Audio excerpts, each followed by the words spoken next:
sexy guys do. Explore what's all in their minds. Thinking about a thing or two, about a thing or two, about a thing or two. Mansplaining is deciding you're gonna search for the truth. Mansplain me, baby. Mansplain.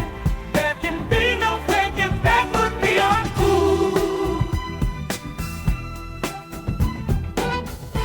Welcome to Mansplaining, a podcast about the interesting things you can discover if you just take the time to learn.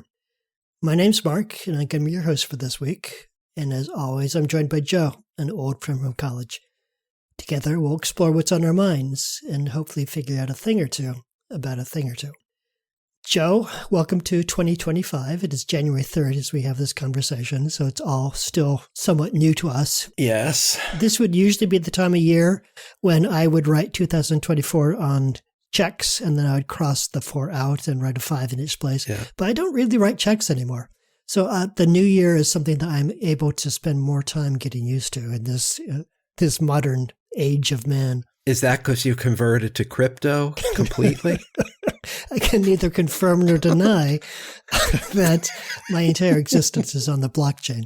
And for more on the blockchain, refer to our episode history, because we've covered every topic, and that is one of them. Yes. But in the spirit of the new year, and echoing a question that you posed to me about this time of year a few years ago, I thought that I would ask you about something positive. So I asked you to give it some thought and come back and tell us reasons why you feel good about the future, thinking about things on a personal level, on a community level, and on a national level and international level. And so the big question today, Joe, is what makes you hopeful? And I look forward to hearing what the answer is. Yeah, and it was a surprisingly hard question to answer, Mark, because it shouldn't be hard to muster up some hope especially in a new year. But, it's interesting to me that we asked each other personal, subjective questions that we both struggled to answer in our last 2 episodes. Because in our last episode, you talked about how tough it was to answer my question about finding ways to achieve peace and healing in our country. Yeah. And this question about hopefulness and feeling good about the future was hard for me for a couple of reasons, starting with the timing of the question. As you know, Mark, and I believe I may have mentioned in a prior episode, 2024 was a terrible year for me personally. Yeah. Among the lowlights, I was laid off from my job of 29 years. One of my best friends died unexpectedly. And of course, the national election, in which I was deeply emotionally invested, didn't go the way I was hoping. Yeah. And that's not even to mention the World Series. Yes, right. And as a result of all that, I'm having trouble feeling good or hopeful right now about anything outside my family. Sure. And speaking of the World Series, and to provide some context for our listeners, I've lived a relatively happy life. In a year when my team loses the World Series, which you just mentioned also took place in 2024, that's usually the worst thing that happened to me that year. This time, not even close. And beyond that, I confess I'm also hung up on the semantics of one word you used in your question. My dictionary defines hope as desire accompanied by expectation of fulfillment. I'm not the type of person who hopes for things. I'm a defensive pessimist who doesn't expect his desires to be fulfilled and instead expects and prepares for the worst. Yeah, that's consistent with my experience of you. Yeah. Yes. So I had a lot of trouble with this topic, and I'm not sure about my answers, even now. But still, I'm going to offer some things I think are worthy of hope and some reasons I might feel good about the future from the different perspectives you mentioned. Okay. And I'm going to start from the outside in and begin with an international perspective. Globally, my headline is that despite people's gloomy attitudes about the future, you and me certainly among them, as expressed in both voter surveys and hysterical news headlines, On balance, things are unquestionably getting better for the people of the world. And that's a reason for us all to feel good. The foremost advocate for this position is the Harvard psychologist Steven Pinker, whose 2011 bestseller, The Better Angels of Our Nature, Why Violence Has Declined, chronicled how the rates of death, war, and violent crime have plunged over the centuries. Pinker's 2018 follow-up, Enlightenment Now, The Case for Reason, Science, Humanism, and Progress, argued that Enlightenment-era thinking and the policies that came from it are collectively responsible for incredible progress in human flourishing. Implicit in Pinker's argument is that people are acutely aware of everything that goes wrong in their lives, while they seem less cognizant of the many things that slowly, gradually get better. Yeah. Part of this is simple cognitive science. It's easier to notice a building falling down than millions of flowers growing. But Pinker is right. The best time in world history to be alive is right now. My feeling good about the future of humanity comes from this understanding that the human condition has improved markedly over time, an improvement that shows no sign of abating, regardless of the wars, famines, or authoritarian leaders that currently plague us. Now, Steven Pinker might be its foremost purveyor, but he isn't the only one spreading the good news. There are a couple of recently launched independent websites devoted to similar ideas. One is called The Upwing, and it aggregates what it describes as the best in progress and optimistic news. Its homepage is plastered with statistics measuring progress and stories about how the free markets, science, and technology born of classical liberalism lead inexorably to a better future for all humanity. The other is a weekly newsletter out of Australia called Fix the News, whose main contention is that relentless negativity has become, quote, a fundamental commercial reality for the media industry. End quote. Yeah. It cites a recent 2-decade-long study of 23 million headlines from 47 popular news outlets that showed headlines indicating anger had increased by 104%, and those indicating fear were up by 150%, Mm-hmm. which of course harkens back to what you said about fear in our last episode and how potent it is. Yeah, exactly. It echoes Pinker's insight that progress is gradual and therefore doesn't grab headlines the way acts of war and cruelty or natural disasters do. But the march of progress is just as real and even more newsworthy. As its editors stated on their homepage, quote, "We think the news should also be about showing people what's working. We're puzzled that crisis gets more coverage than healing, and that the headlines seem almost willfully blind to victories for love and tolerance." End quote. That sounds about right to me. So I subscribe to Fix the News, and I'll post a link to both sites on our Facebook page for anyone else who's interested. Yeah, I agree with that too. And it is striking and deeply unfortunate that if a young girl is abducted and murdered, that will be reported on widely over the course of weeks, months, or even years. But 100,000 girls who gain access to education where they didn't have it before will go largely unreported. Yes. And the second is the much more relevant factor to overall well-being, but the first is where all of our attention flows. Correct. Yeah. And I would only add to what you said that the one person who gets abducted and murdered sets a false impression in people's minds that that's what happens to young girls everywhere all the time. Yeah. When, that's a lie that's borne out by our prior episode on crime statistics, which shows that crime is largely down, but you'd never know it listening to the headlines.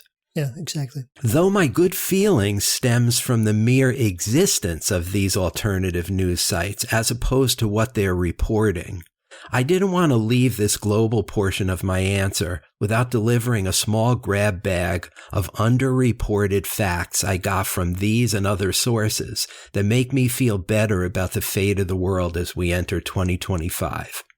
You ready for a few of these? Yes. Over the past 50 years, vaccines have reduced worldwide infant mortality by 40%.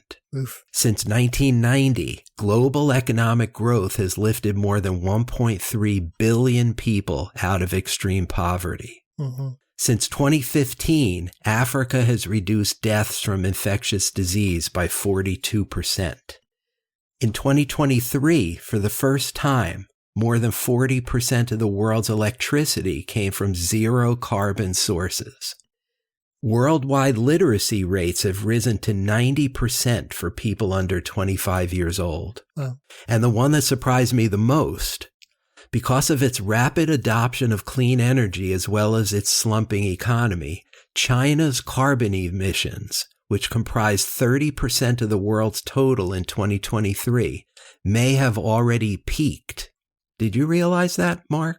That was stunning to me. No, I didn't, because harking back to your earlier point, I think all the stories that I've read have been about how great China's emissions are. Yes. The problem is being reported, but not the possible reduction of the problem, if not a solution, but not the better news. It doesn't get out as quickly. Right. I mean, 30% of the world's total in 2023 for one country just seems like an absurdly large percentage. But the fact that the emissions have peaked should make us all feel hopeful about the future. Yes. Okay. Moving the frame in a bit to the national level. I'm going to admit to you, Mark, this is the area where I most felt like I was coming up empty. Yeah. And then I was thinking, who can blame me? The Democrats just suffered a humbling defeat in a deeply consequential presidential election. And I'm on tenterhooks wondering what to expect, but mostly trying not to think about national politics and instead watch as many escapist fantasies as I can, for which my Blu-ray box sets of The Twilight Zone and Star Trek have really come in handy. Mm. I did read a bunch of forecasts for 2025 in which CEOs and other corporate executives talked about what makes them feel optimistic. And I must say, it's the usual bullshit about AI, deregulation, and tax cuts transforming their industries. Mm-hmm. I also read Derek Thompson's annual list in The Atlantic of the year's most interesting scientific and technological breakthroughs, and there are a few dandies on that list, like Google's new quantum computer that took less than 5 minutes to solve a math problem that would take one of the world's fastest supercomputers about 10 septillion years to solve. Yeah, I read about that. I don't know how many zeros are in a septillion, but suffice to say it's several trillion times the age of the universe. But more than all those bullish predictions and fancy new gizmos, I think the thing that resonates most for me is that despite all of our country's past and expected future backsliding as a constitutional republic, so many people from so many different places remain willing to risk everything to come here for a better life. Here I am, a jaded New Yorker living a life of relative affluence that most people in human history could only dream about, searching for hope about how our country can survive repeated lurches into ignorance and dysfunction, when the answer is right in front of my eyes. The actions of those migrants, voting with their feet and risking their lives to achieve what I take for granted, speaks louder than the thoughts and words of all the oblivious CEOs and privileged naysayers. The United States is still the place everyone wants to be. As my favorite political singer-songwriter Roy Zimmerman put it in one of his best songs, quote, "America is a dream of freedom dreamed by everyone all over the world," end quote. That makes me feel good about the future. Yeah, it's a good point that I hadn't thought of before. That it's not hard to find, as you say, privileged circles, largely progressives, who are quick to talk about America as one of the worst places in the world, and yet thousands of people every day are literally risking their lives in order to find a way into this country. Yes. And so are we saying that we know better than they do? That they're going to get here and they're going to think, oh, wow, where I came from, the Sudan or Guatemala Right. or wherever it was. I should try to get back there. Generally speaking, the world is telling us that we have it pretty good and that maybe we should take a fresher look and check our privilege and appreciate the things that we have. Yep. Totally agree. That was exactly the point I was trying to make. But I have a bonus reason for hopefulness nationally, but it concerns something that I believe won't happen. I hesitated about adding this one because I don't think the word Trump should appear anywhere near a podcast about Joe's hopes for the future. But I am hopeful, meaning I have this desire coupled with an expectation of fulfillment that the incoming Trump administration, aka the MAGA movement, aka the gang that can't shoot straight, will continue to be as incompetent as they were last time, so that they don't completely wreck the federal government before leaving office once and for all 4 years from now. There's a lot of talk about how Trump learned from the mistakes of his first term and will be much more skilled and efficient operating the levers of government in his second term. But I don't think so. Yeah. To use his preferred slur, this is a low IQ individual. I predict that a new phrase will permeate the American lexicon so fully that it might become the word of the year in 2025 or maybe 2026. It's the Dunning-Kruger effect, a cognitive bias in which people with limited competence overestimate their knowledge or abilities in a particular area. Mm-hmm. Psychologists think it's caused by a lack of self-awareness that prevents people from accurately assessing their own skills. Trump, the self-proclaimed very stable genius, is the poster child for this phenomenon. His first term littered with broken promises rooted in his belief that he could accomplish tasks that he was utterly incapable of accomplishing. Remember the border wall that Mexico was going to pay for? Sure. Yeah. He was also, as I recall, going to solve COVID by injecting bleach into people's veins. Right. Yes. Happily, that one didn't get very far down the road, but it was an idea that was floated at some point. Right. And son-in-law Jared was going to solve the Middle East, remember? Oh, yeah. I'd forgotten about Jared until now. So thank you for reminding me of that. I'm not sure. Maybe I should apologize for you reminding you. Anyway, that's as much as I want to say about Trump in this episode about hopefulness. Yeah.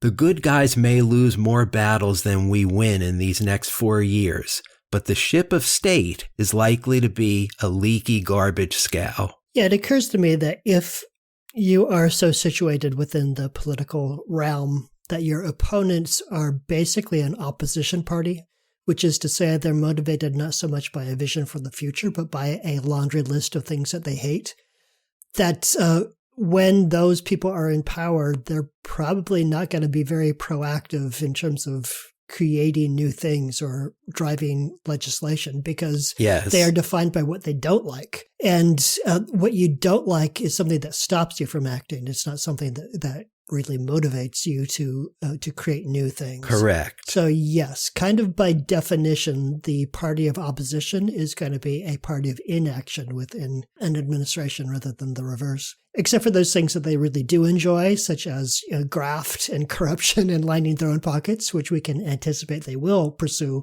vigorously and in a number of different ways. Yeah. But in terms of like bottom line, groundbreaking legislation, probably not so much on the agenda. Yeah, the graft and corruption is guaranteed to happen, but in all other respects, they're the dog that caught the car. Yeah. With minds like steel traps, Bob and Joe are here to discern the interesting things you can discover if you just take the time to learn. It's a calling and they do it for you. Mansplain me, baby. Mansplain. It's a calling that you don't do it too. Moving right along, I'm going to move in further now to the local or community level. And here there is something that I am actually jazzed about. On January 5th, 2025, Right around the time this episode drops, my hometown of New York City is commencing America's first congestion pricing program, in which cars that enter Manhattan's central business district during the daytime will be assessed a significant toll of $9 for doing so, and trucks will pay as much as $21, with steep discounts for traveling during off-peak hours. The program was originally scheduled to start on June 30th of last year with a fee of $15 per car. But New York's feckless coward of a governor, Kathy Hochul, paused it until after the elections to spare Democrats from the wrath of the car-driving NIMBY mobs in the outer boroughs and suburbs. The Federal Highway Administration has green-lighted the project after completing a final review. While the many lawsuits filed against it by grandstanding politicians and citizens groups in New Jersey, Westchester, and Long Island have not put a stop to it as yet, I'm still plenty nervous about its prospects, and January 5th can't come fast enough. As a matter of fact, there is a decision due from a federal judge this very afternoon. It may have already been handed down, and I meant to check it before we taped this. That may be the final hurdle, either overcome or imposed. So stay tuned on that. But thus far, 2 federal judges have declined to issue injunctions against the project. But proponents like me have been waiting so long for this day that I won't believe it's really happening until it happens. I want to spend a few minutes on this because it's one of the few things that I feel both hopeful and good about presently. Congestion pricing is intended to mitigate 3 large problems that have afflicted New York for decades: easing its worst in the nation traffic congestion, while also reducing its air pollution, and financing its perpetually struggling public transit system. To the last point, the funds generated by congestion fees will allow New York City's Metropolitan Transportation Authority to issue $15 billion in bonds so it can undertake critically needed capital improvements to rebuild and enhance the city's subway, bus, and commuter rail network, which is a big deal, because some parts of the subway infrastructure, like the signal system, are more than a century old. New spending will also be directed toward things like constructing or repairing elevators to make subway stations accessible to persons with disabilities, only 35 years after passage of the Americans with Disabilities Act, and the purchasing of new rail cars for suburban commuter lines and hundreds of state-of-the-art electric buses. With regard to congestion, the steep tolls are expected to ease traffic bottlenecks in Midtown and Lower Manhattan, which will not only shorten the time it takes emergency vehicles to get where they're going, but should also save companies billions of dollars annually by gaining back time lost to delays around commuting and the delivery of goods to businesses and consumers. And on the climate front, it will disincentivize traveling by car into Manhattan, which will cut traffic volume by an estimated 10%, decrease the stop-and-go driving that adds to the greenhouse gases that exacerbate climate change, and reduce the local air pollution that contributes to increased asthma rates among city residents. Yeah. New York, as the most densely populated metro area in the nation, needs its public transit to be safe, reliable, and efficient so that people think twice about using cars. Congestion pricing is the best way we can transform New York City transit into a system worthy of the 21st century. I'm proud that my city is the first in the U.S. to implement this program, if it passes this final hurdle today.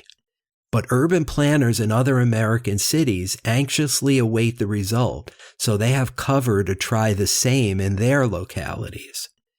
Though it serves as a model for the nation, New York's experiment follows successful implementations in London, Stockholm, and Singapore, where the easing of traffic bottlenecks increased vehicle speeds in the congestion zones by as much as 30%. Yeah, this seems like an example of a phenomenon I've noticed before, which is it seems to be a certain segment of Americans who think that programs that have been successfully piloted in Europe, that almost counts as a ding against it in their eyes, as if that proves that the program is un-American. Yeah, what ignorance that is. And in my mind, cars run a close second to guns, to the thing that Americans cling to most desperately. Even in a progressive city like Seattle, where I live, you would need to literally pry the car from the cold, dead fingers of most of the drivers. Yes. And that includes people who are otherwise very reasonable, forward-thinking people. They just do not believe that in a civilized country, they should exist without a car. Yeah. And I think I've mentioned it before on this podcast, and I'm sure you know it, Joe. I have never owned a car in my life. And people look at me as if I have three heads when I say that to them. But there is nothing about owning a car that is mandatory unless you live in a rural area where you need to go to a store or a hospital that's literally miles away. You can live without one, but largely speaking, Americans choose to believe that you cannot. Yep. And that is definitely a hurdle that we need to get over before we can really make progress on something. Yeah, I mean, everything you said about Seattle goes for New York as well. I live in a 30-story building with hundreds of people living on top of each other, and there's a big parking lot in the back for those people who are economizing so much on their living arrangements but still have cars. Yeah. And I'm glad you mentioned the little anecdote about yourself, because I feel like we need a little full disclosure moment to say that you and I have both lived in big cities for years, but you use the bus. You don't have a car. I don't have a car either. Yeah. I use car sharing when I need to visit relatives, and otherwise the subway gets me everywhere I want to go. So I'm really excited about congestion pricing because for the first time in 100 years, the scale is tilting toward commuters and mass transit rather than car travel. Thank goodness. Finally. And I will say that my experience definitely with car-related projects is that doomsaying is an inevitable part of the process. We used to have a viaduct here in Seattle, the Alaska Way Viaduct, and it was badly damaged in an earthquake.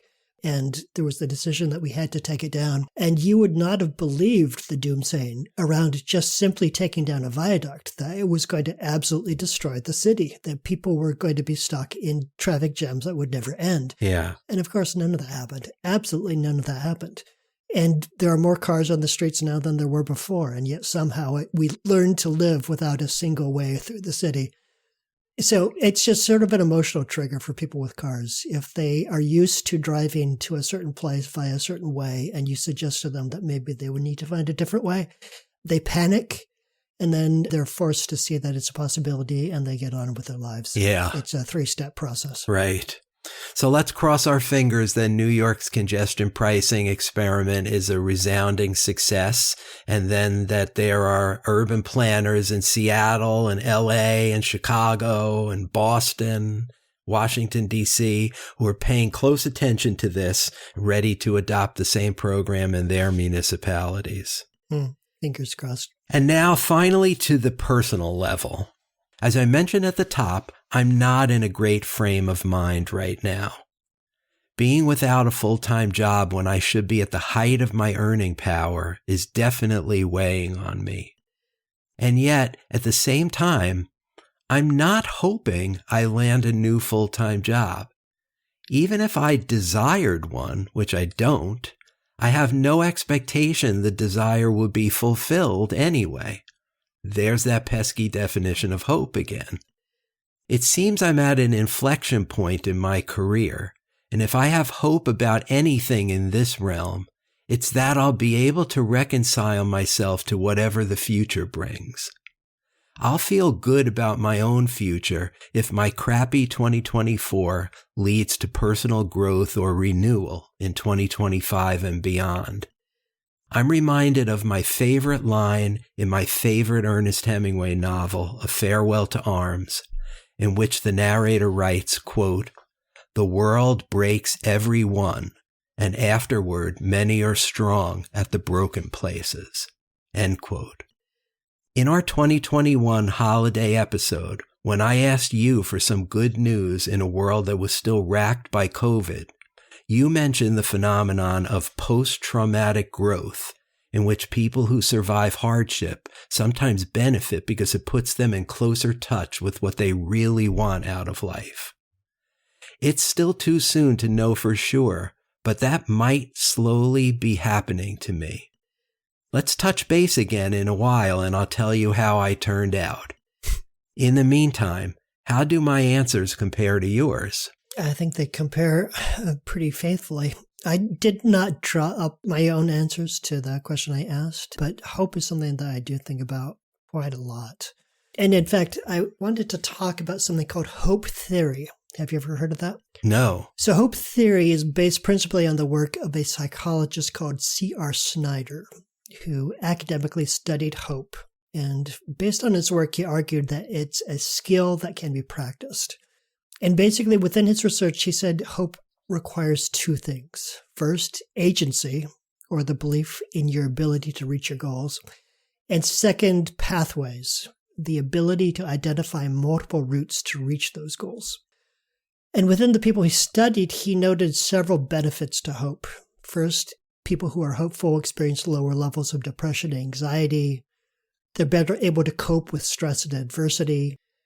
They enjoy better health, including faster recovery from illness and surgery and better management of chronic conditions. And then also they just exhibit higher performance, both at work and at home, with greater persistence and resilience in the face of challenges. And like I said, Snyder outlined hope as basically a skill that you could practice. And the way to cultivate hope, he said, is first to set clear goals so you know where you want to go. And second, create multiple strategies to achieve those goals. So don't put all of your eggs in one basket, but think of different ways that you can get there. The third step is to strengthen your sense of agency with positive self-talk and visualization. And the visualization is both of your eventual success and also the steps you took to get there. And then in the meantime, practice mindfulness and gratitude to turn your focus to the positive aspects of life. And then finally, and I think this is critical, surround yourself with hopeful people. Because it occurred to me as I read this that might be a hidden cost of social media. Because as they say, misery loves company. Yeah. If you find yourself in a hopeless state, you will probably go to social media, to places like Reddit and Facebook or wherever, to seek out other hopeless people online in order to feel that sense of validation as they echo back your hopelessness and you feel seen and heard in that. But then that makes it so much more difficult to break out of the hopeless state. Right. And on top of that, the algorithm just expounds on the hopelessness, right? And deduces that that's what you want and then immerses you in hopelessness. Right. And hopelessness is a real personal topic for me because of my mother. I've talked about my father fairly often on this podcast, but not often my mother. She was a smart, funny, kind, generous, and deeply loving woman. And growing up, she was my rock. She was the foundation for me. But somewhere along the way, she ran out of hope. And its absence colored every part of her life. She was depressed. She was anxious. She couldn't handle adversity. Her physical ailments, as they came on her one by one, lingered for years and years, never seeming to get any better. And by the end, she was so sad and lonely that it actually hurt to look at her.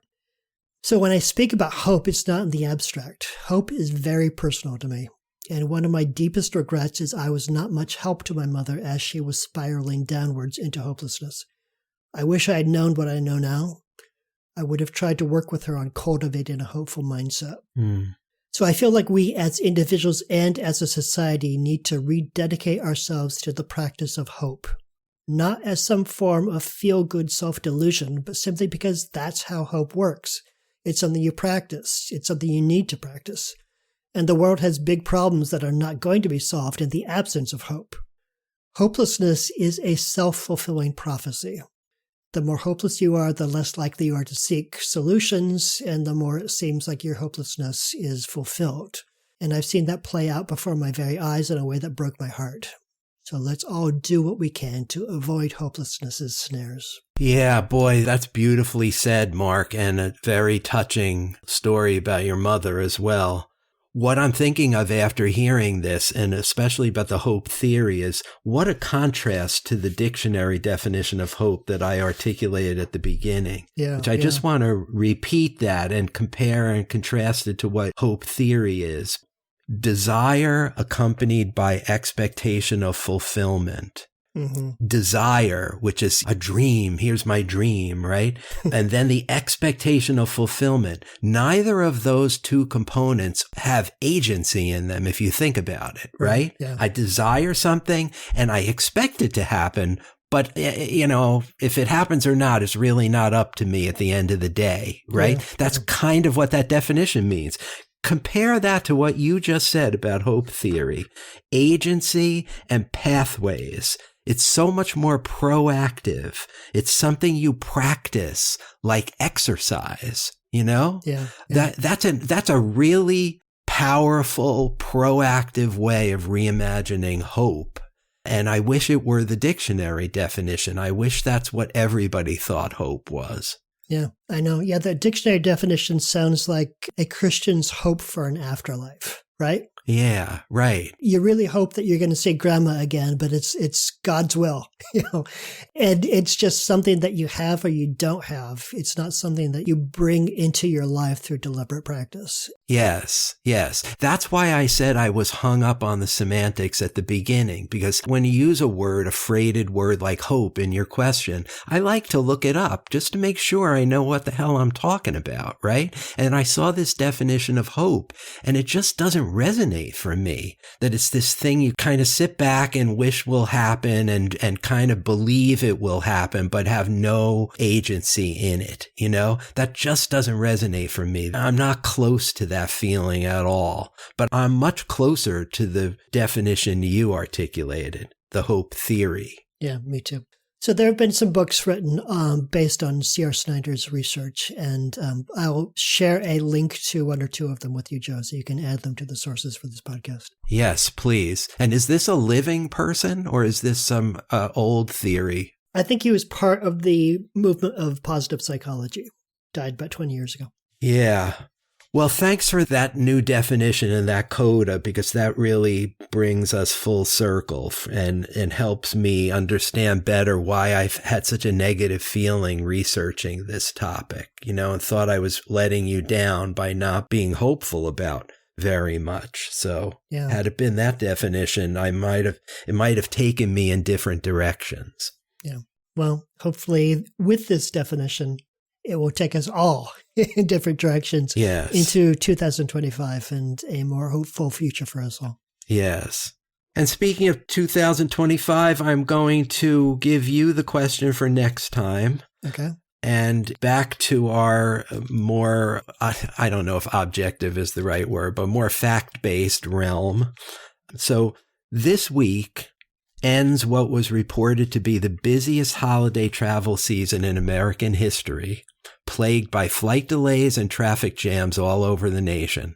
We recently covered the sorry state of air travel on this podcast, and I'm going to spare you the question of why our roads are so crowded or how to mitigate that. Let's let that be somebody else's headache. Instead, I have a techie question. Your favorite kind, Mark. Yes. About those map apps we have on our devices, like Apple Maps, Google Maps, and Waze. My wife and I often argue about the driving directions offered by these apps. She believes in religiously following their often counterintuitive advice, whereas I'm skeptical and want to consider external factors like my own prior experience. I suspect we're both misunderstanding how these apps work.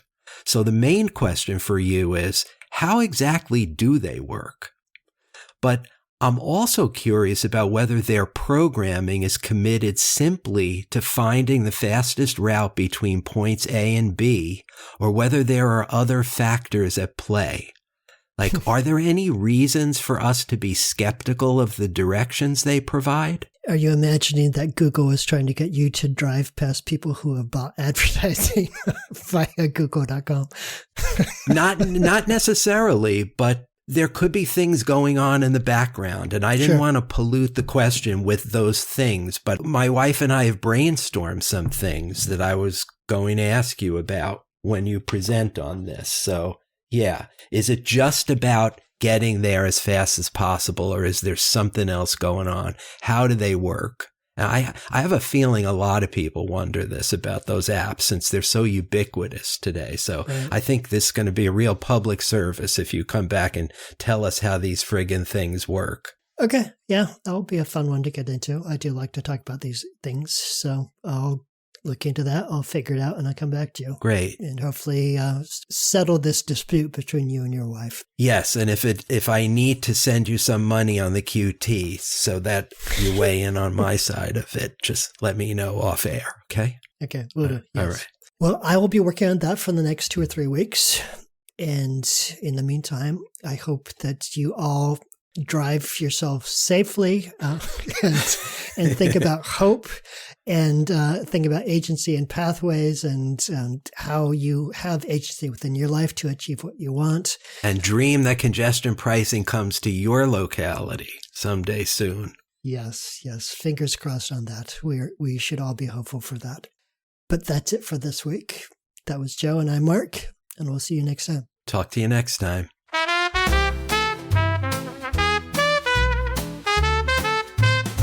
Yes, it's been a lousy year that brought the opposite of cheer.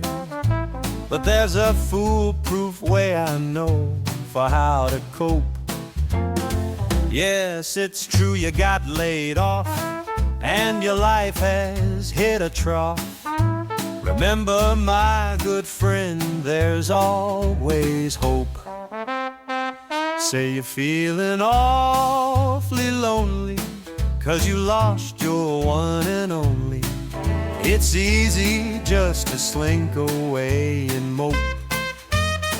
The result of the election left you staggered with dejection. Remember, to the end there's always hope. Hope can be elusive, it's often hard to find, but it's really quite conducive to freeing up your mind if you're so inclined. If you're so inclined.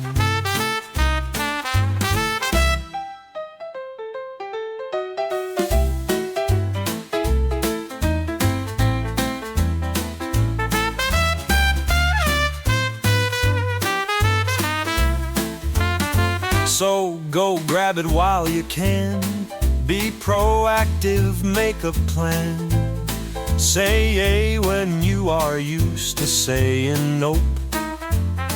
For if you are aware of it, take care of it. Your share of it is waiting, my good friend. There's always hope. Hope can be elusive, it's often hard to find, but it's really quite conducive to freeing up your mind. If you're so inclined. If you're so inclined. If you're so inclined.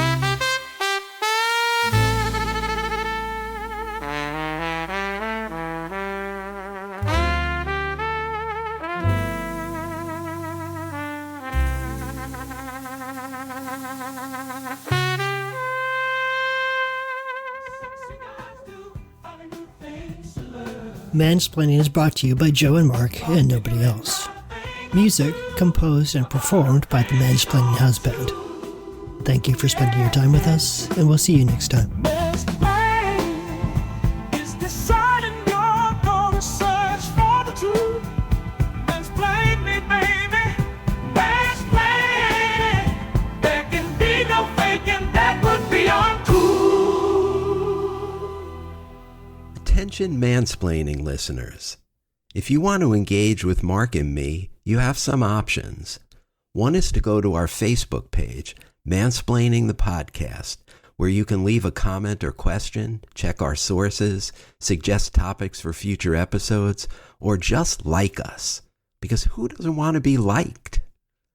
You can also reach us through whatever app you use to listen to this podcast by giving us a 5-star rating or writing a review of your favorite episode.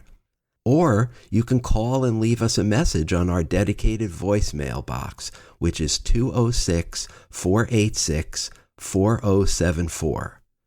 It's lonely in podcast land, and we welcome and appreciate any feedback you might want to share. Act now, and we'll throw in a set of Ginsu knives. Not really.